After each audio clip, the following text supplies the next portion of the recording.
To become a listener on Fiverr, particularly for services related to active listening or therapy-like sessions, you need to create a gig that clearly states what you're offering. Here's a step-by-step guide. Sign up for a Fiverr account. Visit Fiverr and sign up as a seller if you don't already have an account. Set up your seller profile. Complete your Fiverr profile by adding relevant information such as your name, bio, and a professional profile picture.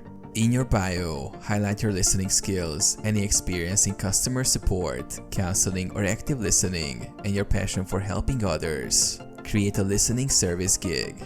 Go to the Gigs tab and click Create a new gig.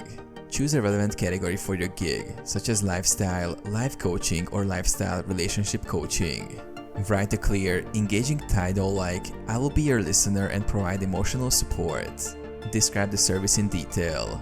Explain that you will actively listen, offer support, and maintain confidentiality.